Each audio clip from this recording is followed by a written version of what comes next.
What's up, guys? Welcome back to another video. My name is Brandon Ball. I am the owner of Perpetual Motion, and every Monday on this channel we do a Marketing Monday. So that's hints and tricks and tips and just things to help either business owners or consumers in the marketing world. So things that are going on that you should be aware of. So today we're talking about the 4 P's of marketing. Or often referred to as the marketing mix. It was originally coined as the marketing mix back in the 1950s, and then the 60s, the 4 P's started gaining some traction, so they are synonyms for each other. So the original 4 P's, product, price, promotion, and place. We're gonna go over what those 4 are and why you need to be aware of them.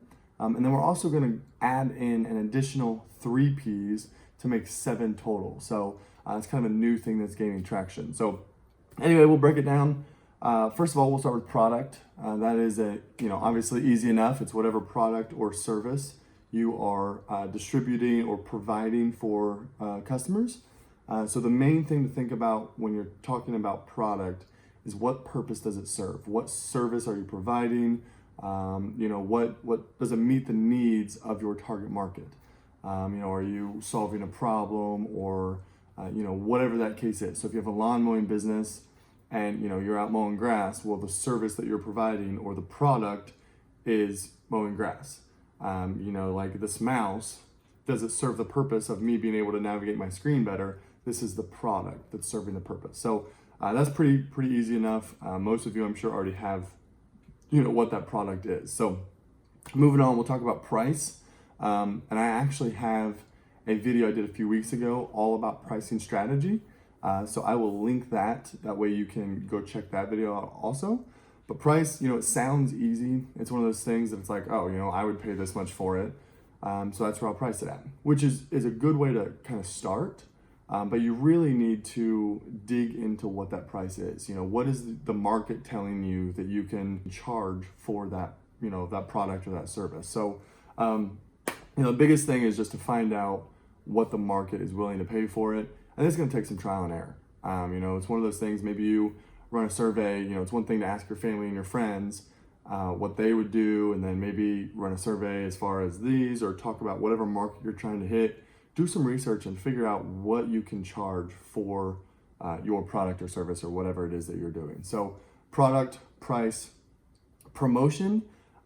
This is basically your advertisements. How are you connecting the consumer with the product? How are they, being aware that it's a thing? So how are you advertising?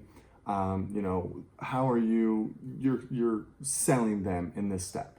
Why do consumers need this product? Why do they need this service? That's one of those things that some people, it's their favorite part. Some people, it's their least favorite part. They hate selling and promoting and advertising, but that's kind of that promotion piece. So in simple terms, it's advertising, but there is so much more to that. So product, price, promotion. And then the last P is place. So this is where consumers are actually able to purchase the product or service. So maybe, like I said, you have a lawn care business and you're putting flyers up on the neighbor's door. So that's how you're promoting. And then place is actually, how do they reach you? Is that through your Facebook page? Is it through, are they calling you? Do they have to come to your house? How are you, how are they actually purchasing that item? So whatever that looks like, is it, an online business? Is it a service-based business? Do you actually have a physical product? Do I have to go to the store and buy it? Are you on Walmart shelves? That kind of thing. But it also is more than, if you do have a product, it's more than just, oh, I'm on the shelves at Walmart. It's the whole distribution process up to, how do I get it from the warehouse to the shelves at Walmart? Does it have to go to the center? Does it have to go shipped on this semi? Does it have to go overseas? Does it, what are all those steps in that place to get it to your final destination, to where consumers are actually going to buy it? So, everything can be, dig into it a little bit and get some actual information and really dive into what those things are. And then also, especially with an online business, or now in this digital age, like I said, these were developed in the 1950s. This kind of concept of the marketing mix and the 4 Ps. So back then there wasn't really internet. It wasn't like you had an online business like is so common now. So maybe Facebook is your place to promote, but it's also your place that consumers are buying through. So it's okay that you have the same avenue for both of those. You're going to run into that occasionally, but just be aware that it's okay if they cross over a little bit. But that's kind of the breakdown of the 4 Ps. So like I said, great concepts, still heavily used today. It's very common. If you take any basic marketing course, you will learn about the 4 Ps. When I was in school, that was hammered into us was the 4 Ps. Now those are 60 plus years old and need some evolution happens or adaptation happens. So we actually now add 3 more Ps to it. And shout out Indiana State, Dr. Blaska, because he's kind of the one that introduced me to this, and now I've done my own research and read up on it, and really find it to be helpful, especially for service-based businesses. So the additional 3 Ps are people, process, and physical evidence, which a lot of times people refer to as like the physical environment. So we'll go ahead and break those down too. People, this is basically everyone involved in your business. So if, let's say you own that lawn care business, is it just you? Are you the only person that's providing that service? Or do you have your little brother also providing that service? If you have a hotel, who's the front gate person? Who's the maids that are interacting with or cleaning the rooms? Who's the people that you're going to see cleaning the pools that are interacting with customers there?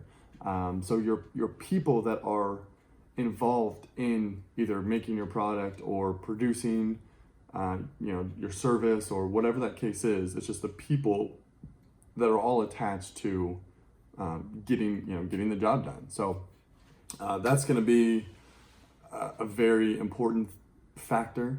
Another thing I want to throw out there or note is a lot of people will try to say people and employees are the same, when in reality they're not.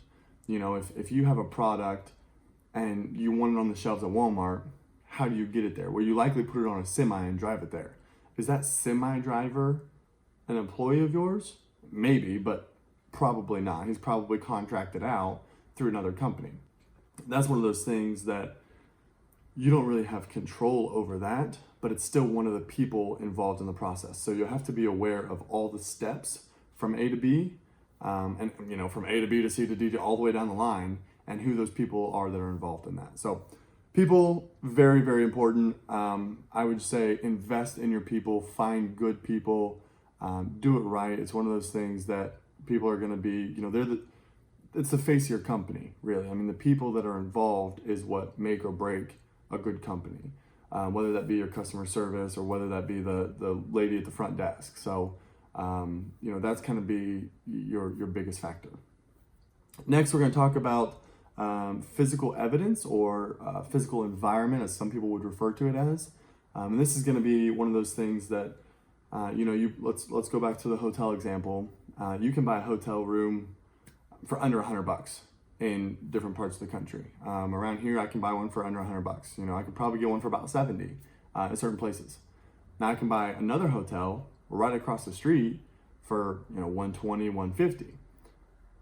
But they're providing the same service. It's a place to stay at night, But depending on the size of the room or the amenities within the hotel, does it have a pool, does it have a hot tub, a weight room, that kind of thing, the cleanliness of it, is it outdated, is it new, is it refined, is it all these different factors that are external factors or physical factors can change the price point of your service. So it really works with that price, and why you are those external factors that come into consideration when consumers are looking to buy a hotel room or pay someone to cut their grass or buy a mouse. So whatever that thing is, that physical evidence or physical environment, like I said, it tends to be more service based, but that's the physical evidence piece.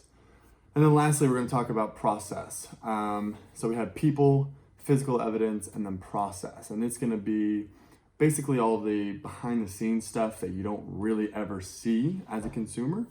It's one of those that if you have a credit card company and your credit card goes, outdated, there's a process that automatically will send you a new credit card, because it builds brand loyalty, and it keeps them using your credit card, because if they have an expired one, they won't use it. So that's that process that is worked out internally. Consumers don't see, but it really helps from a business standpoint, especially on a service related business. So like for us, when my work with Extend, when I bring in a new client, they automatically, when they sign up and it submits, they automatically get a welcome letter. That's just one of those processes that we have built out, so they know what the next steps are. They're fully aware of who they're doing business with, and have an idea of a time frame and what's going to happen, and it builds loyalty to us, and it builds, they're comfortable now. They start to be like, okay, this is a legitimate business. We're rolling here we're on the same page. And then it automatically sends them a link to sign up with an analyst for an onboarding call. So it boom, boom, boom, we're on and rolling now. So that's kind of the process. So that was the 7 P's. Like I said, you've got your 3 additional P's that are, like I said, mostly service related: people, physical evidence, and process. And then you have the 4 P's: product, price, promotion, and place, that pretty much everyone within the marketing world is familiar with. That's the traditional marketing mix. But I like to throw those additional 3 in there. Ever since, I think it was maybe my sophomore and junior year, I took a sport marketing class that really laid those 3 out, from the additional 3 P's. And ever since then, man, I was hooked. So all important things to think about if you're evaluating your business or starting. First of all, you should probably evaluate your business. Think about, once a year, once every 6 months, run down this and make sure that you're, hitting all your bases here. What can I do better in this one? What can I do better in this one? What can I do better in this one? So that's kind of the idea. And if you're thinking about starting a business, I would write these 7 out, and then, underneath of it, make a bulleted list of what's the benefit here? What's the benefit here? How am I going to do this? Who's going to be involved? Lay it out just like that. So anyway, that's enough for me. You guys have heard me talk long enough. Every Monday on this channel, I do a Marketing Monday, whatever topic that is. If you're interested in looking at that pricing structure video that I spoke about earlier, I will link it as well to this video at the end, so you'll be able to go on and watch that, as well as any of my other past Marketing Mondays. So some really good content. I hope you guys enjoyed this video. If you did, drop it a like. Subscribe to the channel if you are interested in hearing more of these. If you hit the subscribe button and then next to it the little bell, you'll actually get a notification that one of these went live. So I really appreciate it. And until next week, I'll see you guys later.